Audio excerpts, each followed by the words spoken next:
Bismillahirrahmanirrahim. Assalamualaikum warahmatullahi wabarakatuh. Baik, kita akan masuk ke tema 2, yaitu mengenai adaptasi tumbuhan, hewan, maupun manfaat tumbuhan dan hewan itu kepada manusia maupun pada lingkungan sekitar. Nah, sebelumnya pada tema 1, kalian sudah mempelajari cara makhluk hidup untuk tetap bertahan hidup agar tetap lestari, yaitu dengan cara berkembang biak. Selain cara berkembang biak, terdapat cara lain yang bisa mempertahankan jenis makhluk hidup tersebut agar tidak punah, yaitu dengan cara adaptasi. Adaptasi itu apa? Adaptasi adalah kemampuan makhluk hidup untuk menyesuaikan diri terhadap lingkungan. Nah, dengan cara menyesuaikan diri terhadap lingkungan ini, maka makhluk hidup itu dapat bertahan hidup di lingkungan tersebut dalam jangka waktu yang lama. Tujuannya untuk apa? Tujuannya awalnya yaitu agar tidak mati atau tetap hidup. Setelah itu, tujuan yang selanjutnya agar tidak punah. Nah, dengan cara apa saja tumbuhan atau hewan itu dapat bertahan diri dengan cara adaptasi? Caranya ada macam-macam. Yang pertama yaitu menghindari atau melindungi diri dari mangsa. Dengan menghindari dan melindungi diri dari mangsa, maka tumbuhan ataupun hewan itu tidak akan mati. Kemudian, dia tidak akan punah. Dan untuk tujuan selanjutnya, dia akan tetap lestari. Kata kuncinya di sini yaitu mempertahankan diri agar tidak punah. Atau mempertahankan diri agar tidak mati. Nah, yang selanjutnya yaitu mempermudah mencari makan. Dengan mempermudah mencari makan, maka makhluk hidup itu akan tetap hidup atau tidak mati. Cara adaptasi yang selanjutnya yaitu menyesuaikan diri dengan lingkungan hidup. Dengan makhluk hidup itu mampu menyesuaikan diri dengan lingkungan yang buruk, maka kehidupannya akan tetap berlangsung lama atau tidak cepat mati. Yang selanjutnya yaitu mempermudah berkembang biak. Dengan mudah berkembang biak, maka otomatis jenisnya akan banyak. Dengan jenisnya akan banyak, maka tidak akan terjadi kepunahan. Nah, itu tujuan adaptasi, yaitu agar tidak punah dengan cara menghindari atau melindungi diri dari mangsa, memudahkan mencari makan, menyesuaikan dengan lingkungan buruk, serta mempermudah berkembang biak, yaitu dengan tujuan agar tetap hidup. Yang selanjutnya. Nah, sebelum kita membahas berbagai macam cara adaptasi pada tumbuhan, kita akan membahas terlebih dahulu mengenai adaptasi tanaman yang hidup di lingkungan banyak airnya. Tanaman yang hidup di lingkungan banyak airnya atau yang disebut dengan lingkungan hidrofit. Hidro itu air, berarti lingkungan yang melimpah airnya. Nah, karakteristik pada tanaman yang hidup di lingkungan hidrofit itu berbeda dengan lingkungan selain lingkungan hidrofit. Coba kalian lihat pada tanaman ini. Tanaman ini adalah tanaman enceng gondok. Bisa kalian perhatikan karakteristik pada tanaman enceng gondok ini. Yang pertama, pada bagian tangkainya. Pada bagian tangkainya ini, kalian bisa lihat tangkainya ini menggelembung. Menggelembung ini berisi udara. Agar apa? Agar bisa mengapung. Ketika bagian batangnya ini berisi udara dan kemudian mengapung, otomatis bagian atasnya pun akan terdesak ke atas sehingga ikut mengapung. Sehingga tidak terbenam di dalam air, maka si bagian daunnya atau bagian atas batangnya ini akan mampu mendapatkan cahaya matahari lebih banyak, sehingga mampu menghasilkan energi dan dapat bertahan hidup. Yang kedua, yaitu bagian daunnya. Bagian daunnya. Nah, bagian daunnya ini dia berdaun lebar dan memiliki stomata yang terbuka. Agar apa? Agar mempercepat penguapan. Kenapa harus dipercepat penguapannya? Karena kalian tahu bahwa enceng gondok ini hidup di lingkungan yang banyak air. Lingkungan banyak air berarti dia akan menyerap air itu lebih banyak dari lingkungan biasa. Dengan menyerap air yang lebih banyak, maka otomatis perlu diuapkan juga lebih banyak. Nah, perlu diuapkan lebih banyak juga. Yaitu dengan cara apa? Cara mengadaptasinya yaitu daunnya harus lebar serta memiliki stomata terbuka. Semakin lebar daunnya, maka banyaknya penguapan pun akan semakin banyak. Stomata terbuka itu juga akan memperlancar penguapan yang terjadi pada tanaman enceng gondok itu. Kenapa harus diuapkan lebih cepat? Karena nanti kalau terlalu lama atau tidak terlalu banyak diuapkan, maka nanti akan terjadi kebusukan pada tanaman enceng gondok itu. Kemudian agar tetap hidup, agar tetap tidak busuk, yaitu dengan cara dia beradaptasinya dengan akarnya pendek. Tanaman walaupun hidup di air, dia selain mendapatkan O2 dari udara, dia juga mendapatkan O2 dari airnya. Nah, agar O2 dari air ini terdistribusi cepat pada bagian tubuh tanaman enceng gondok ini, maka cara adaptasinya yaitu dengan akarnya pendek, sehingga mempercepat pendistribusian ke seluruh bagian tubuh. Contoh lain tanaman selain enceng gondok itu yaitu kiambang. Nanti bisa kalian cari sendiri gambarnya. Untuk selanjutnya, pada tanaman hidrofit yang lainnya yaitu teratai. Sering kalian lihat tanaman teratai ini di kolam. Ataupun bisa sekarang tuh sebagai untuk tanaman hias. Dia sama dengan enceng gondok, hidup di lingkungan, maaf ini salah, ini sebenarnya hidrofit. Hidrofit. Lingkungan yang banyak airnya atau melimpah airnya. Nah, dia beradaptasi dengan bagaimana caranya? Pertama sama, tangkainya itu berongga. Biasanya kalau kalian belah tangkai dari bunga teratai itu seperti ini berongga. Nah, rongga-rongganya ini nanti diisi oleh udara sehingga bagian daunnya terdorong ke atas dan mengapung di permukaan air sehingga bisa mendapat atau mengambil manfaat dari cahaya matahari. Nah, dengan batang yang berongga ini yaitu tujuannya agar bisa mengapung. Kemudian, cara adaptasinya yaitu dengan daun yang lebar dan tipis. Kenapa daun yang lebar dan tipis? Kembali lagi seperti tadi, daun yang lebar itu akan mempercepat atau memperbanyak penguapan. Karena yang diserap oleh teratai itu banyak, maka yang diuapkan juga wajib banyak. Dan kenapa tipis? Dengan ketebalan yang kecil atau tipis, maka akan cepat pula penguapannya. Contohnya, kalau kalian mengeringkan baju tebal sama baju tipis, maka lebih cepat mana yang keringnya?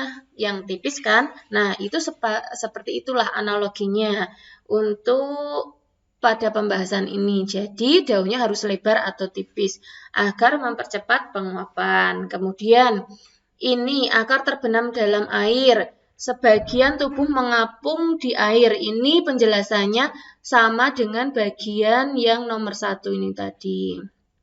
Nah, kemudian contoh selain teratai itu yaitu kangkung. Nah, untuk selanjutnya adalah tanaman hidrilla. Tanaman hidrilla. Tanaman hidrilla itu kalian tahu tanaman hidrilla. Misalkan kalian punya semacam akuarium ya. Itu ada tanaman yang bentuknya kecil-kecil seperti ini. Nah, dia tanaman yang terbenam di dalam air. Nah, tanaman yang warnanya hijau. Nah, tanaman ini memiliki cara adaptasi yang berbeda karena dia sudah terbenam di dalam air sehingga daunnya tidak terlalu tidak di atas permukaan tanah. Di atas permukaan air.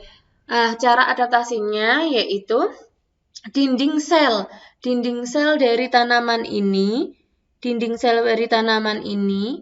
dia tebal dan kuat. Agar apa? Agar air yang di dalam kolam ini tidak masuk seluruhnya ke dalam tubuh tanaman ini. Kalau masuk seluruhnya, nanti tanaman ini bisa busuk, sedangkan dia penguapannya sangat kecil sekali. Sehingga kalau terlalu banyak yang masuk, maka nanti dia akan cepat busuk, maka cepat mati. Contoh selain itu adalah Vallisneria. Kemudian ini juga masih sebenarnya bukan hygrofit tapi hidrofit. Untuk selanjutnya adalah tanaman kaktus. Tanaman kaktus adalah tanaman yang lingkungan hidupnya berbeda dengan tanaman hidrofit. Kalau hidro tadi melimpah air, kalau ini xerofit, sedikit airnya. Kalian analogikan dalam bahasa Inggris zero hampir nol toh.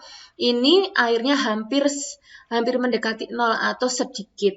Atau lingkungan kering masih ada airnya tapi sedikit. Contohnya yaitu pada tanaman kaktus. Cara adaptasinya bagaimana? Yuk kita lihat. Ini ada duri. Duri-duri ini adalah daun kecil, sebenarnya adalah daun yang berukuran kecil. Nah, daunnya kecil dan tebal. Cara adaptasinya, kenapa kecil? Daun itu kaitannya dengan penguapan, kan tadi kita bahas pada enceng gondok maupun teratai. Dengan daun yang kecil, maka penguapannya kecil. Dengan daun yang tebal, maka penguapannya pun akan kecil juga.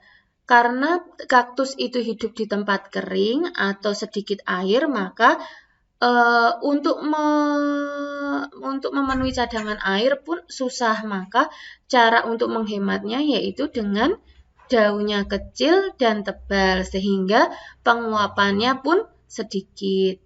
Kemudian kalau bagian batangnya bagaimana biar dapat menghemat air di lingkungan yang kering? Batangnya itu besar, kemudian berjaring spon. Berfungsi untuk apa? Yaitu untuk menyimpan cadangan air. Ketika dia mendapatkan air, dia akan menyerapnya sebanyak-banyaknya, kemudian akan disimpan pada batang. Nih, spon kalau kalian analogikan ketika kalian mencuci piring menggunakan spon. Nah, spon itu akan mudah menyerap air kan ketika dikasih air. Nah, seperti itu juga pada batang tanaman kaktus. Kemudian ketika dia masih kekurangan air atau sudah tidak mendapatkan air, dia masih memiliki cadangan pada batang besarnya. Dengan cara mengeluarkan sedikit demi sedikit melalui penguapan sehingga dia masih bisa bertahan hidup atau tidak mati. Kemudian cara yang lainnya yaitu batangnya berlapis lilin. Lilin itu kalau kalian memainkan lilin yang kalian punya di rumah, lilin itu adalah bahan yang susah untuk ditembus air. Begitu pula pada batangnya pada kaktus ini berlapiskan lilin. Agar apa? Agar air yang dari dalam tubuh dari tanaman kaktus itu tidak mudah menguap keluar, sehingga akan tetap ada di dalam. Kemudian akarnya panjang. Akarnya panjang ini disebabkan agar kaktus itu mampu atau mudah mencari air. Contohnya yaitu lidah buaya, sansevieria, kurma dan lili gurun. Nah, ini untuk tanaman xerofit.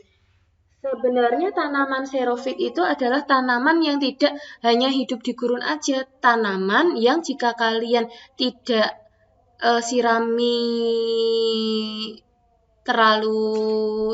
kalian sirami sesegera mungkin jadi lingkungan kering, maka itu juga disebut dengan lingkungan xerofit. Kemudian selanjutnya tanaman higrofit atau tanaman yang hidup di tempat lembab. Contohnya yaitu paku-pakuan. Contohnya yaitu pakis serta talas. Dia memiliki sifat yang setengah-setengah antara higrofit serta xerofit.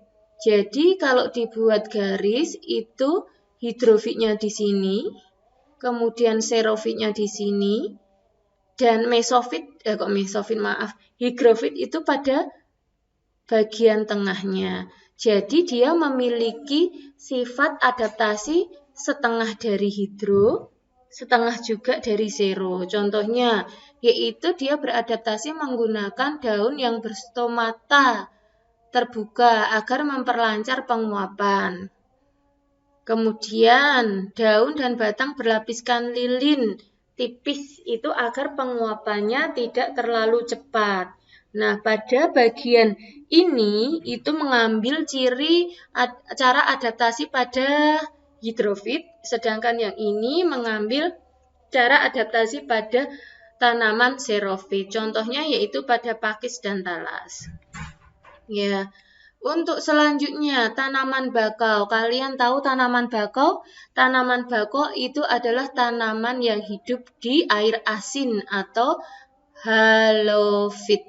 Nah, tanaman bakau ini sering kalian jumpai pada pinggir pantai. Untuk apa? Untuk melindungi dari abrasi. Nah, caranya untuk melindungi dari abrasi. Ini memiliki adaptasi yang pertama, memiliki akar tunjang. Misalkan ini bakau ya, ini air pinggir pantai. Nah, dia memiliki akar yang seperti ini. Nah, menancap, kemudian ada sebagian yang keluar. Nah, ini yaitu yang disebut akar tunjang. Ini tunjang. Kemudian kalau yang menjulur ke luar, ini namanya napas, akar napas. Nah, cara adaptasinya seperti itu. Memiliki akar napas agar mempermudah bernapas. Memiliki akar tunjang agar kuat terhadap terjangan ombak, karena dia memiliki fungsi sebagai pemecah ombak. Kemudian, selain itu dia memiliki adaptasi daunnya tebal dan licin, itu untuk menyimpan air dan mengurangi penguapan, karena air asin itu tidak bisa digunakan untuk tanaman bakau ini. Makanya dia hanya mengambil bagian air yang tawarnya, kemudian air asinnya itu biasanya dikeluarkan melalui tetesan-tetesan pada bagian daunnya. Nah, kemudian selanjutnya adaptasi itu tadi ada beberapa cara, ya kan, di awal bisa dengan cara melindungi diri dari musuh. Adaptasinya melindungi diri dari musuh agar tetap hidup. Contohnya yaitu dengan menggunakan duri. Contohnya pada tanaman apa? Bougainville, durian, jeruk, kaktus, salak, lidah buaya, dan mawar. Kemudian adaptasi cara agar tetap hidup yaitu dengan cara melindungi diri dari musuh dengan menggunakan getah, nangka, jambu mete, pohon karet, sawo, dan pepaya. Kemudian agar tetap hidup dengan cara melindungi diri dari musuh menggunakan racun yaitu tanaman jara, azela, ilalang, kecubung, dan daun singkong. Yang selanjutnya yaitu memiliki bulu tajam atau gatal. jagung, tebu, bambu, dan terong. Dengan memiliki bulu tajam dan gatal, maka si musuh itu tidak akan membuat tanaman terong, bambu, jagung, tebu itu mati, sehingga dia akan tetap selalu hidup. Kemudian yang terakhir yaitu menguncupkan daunnya, Putri Malu. Kenapa Putri Malu menguncupkan daunnya? Itu menyerupai batang, sehingga misalkan kambing akan makan daun Putri Malu itu, karena sebelum dimakan dia tersentuh menguncup, hampir bentuknya seperti batang. Karena kambing itu melihatnya seperti batang, maka dia tidak jadi memakannya. Jadi Putri Malu akan tetap hidup. Kemudian adaptasi selanjutnya agar tetap hidup, maka dengan memudahkan mencari makan. Bagaimana memudahkan mencari makannya? Yaitu menempel pada tumbuhan lain, yaitu parasit. Nah, kalau menempel pada tumbuhan lain atau parasit, itu terjadi pada tanaman benalu dan tali putri. Ini yang tali putri itu yang warnanya kuning mimian tuh. Kemudian menempel pada tumbuhan lain, yaitu epifit, anggrek, sirih, anggur, dan mentimun. Bedanya kalau parasit ini menempelnya mengambil makanan dari induknya, sehingga bukan induk tapi inang. Bukan induk tapi inangnya. Ini ambil dari inangnya makanannya, sehingga inangnya nanti akan mati. Sedangkan kalau epifit ini hanya menempel aja, tidak mengambil. Ini tidak mengambil makanan dari inangnya. Tidak mengambil makanan dari inangnya. Sehingga inangnya akan tetap hidup. Dia hanya mengambil keuntungan. Dengan cara dia menempel pada inangnya, dia akan mendapat cahaya matahari dengan mudah. Sehingga dia dapat memproduksi energi sendiri melalui fotosintesis. Kemudian, adaptasi yang selanjutnya yaitu bertahan diri dari lingkungan yang ekstrim.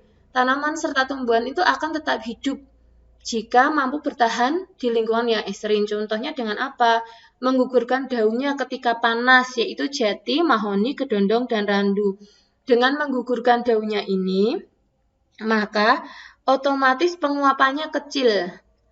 Dengan penguapan kecil, maka dia akan mampu menghemat air di tubuhnya, sehingga akan tetap bertahan sampai musim penghujan datang atau adanya air di kemudian hari. Kemudian mematikan sementara tubuhnya ketika panas. Contohnya jahe, serai, rumput tekik, kunyit. Biasanya yaitu yang dimatikan adalah bagian daunnya. Tetapi ketika nanti musim hujan sudah datang, nanti akan menghijau kembali karena bagian dalamnya itu masih hidup. Kemudian memakan serangga atau nitrogen. Ini biasanya pada tanaman yang hidup di rawa. Karena dia kekurangan nitrogen, padahal nitrogen itu bagus untuk perkembangan tanaman, maka dia akan memakan serangga untuk memenuhi nitrogen yang kurang pada tubuhnya. Ini terjadi pada tanaman Venus dan kantong semar. Kemudian menggulungkan daunnya ketika panas. Dengan menggulungkan daunnya ketika panas, maka otomatis permukaan daun dari jagung serta padi itu akan kecil, sehingga penguapannya pun akan kecil juga. Kemudian yang ini adaptasi terakhir yaitu mempermudah berkembang biak. Dengan mempermudah berkembang biak, maka dia jenisnya itu akan tetap banyak atau tetap hidup, yaitu dengan cara mengeluarkan bau. Dengan mengeluarkan bau yang menyengat, khususnya pada bunga, maka akan terjadi perkembangbiakan. Kenapa terjadi perkembangbiakan? Karena ada hewan yang menghampirinya. Dengan hewan yang menghampirinya, maka akan terjadi penyerbukan yang dibantu oleh hewan. Maka akan terjadi individu baru. Kemudian, memiliki mahkota yang mencolok, penjelasannya sama, yaitu untuk mempermudah penyerbukan sehingga terjadi individu baru, begitu pula tanaman yang bernektar. Nah, dari semua itu kita simpulkan Kalau adaptasi itu macam-macam bentuknya. Ada adaptasi morfologi. Adaptasi morfologi ini yaitu penyesuaian diri melalui bentuknya, bentuk tubuhnya. Kemudian kalau adaptasi tingkah laku itu penyesuaian diri melalui sikap atau tingkah lakunya. Kata kuncinya di sini. Kemudian kalau fisiologi itu perubahan fungsi penyesuaian diri melalui perubahan fungsi organ dalamnya. Nah, untuk kalian nanti yang akan dibahas adalah adaptasi morfologi atau bentuk tubuh melalui bentuk tubuh dan adaptasi tingkah laku melalui tingkah lakunya, baik pada tumbuhan maupun hewan. Nah, kalau contoh untuk adaptasi morfologi itu tadi contohnya pada apa? Bisa tadi daunnya yang kecil, daunnya yang besar, itu menyebabkan penguapan yang besar maupun kecil, itu namanya adaptasi morfologi bentuknya, dari bentuknya, bentuk daunnya. Kemudian kalau tingkah laku bisa kalian dapat contohnya pada tanaman Venus tadi. Tanaman Venus tadi akan menutup jika ada serangga di atasnya. Itu berarti kata kuncinya ada perubahan dari posisi awal dan posisi ke posisi akhir. Nah, seperti itu ya. Untuk penjelasan kali ini cukup dari Ustazah. Assalamualaikum warahmatullahi wabarakatuh.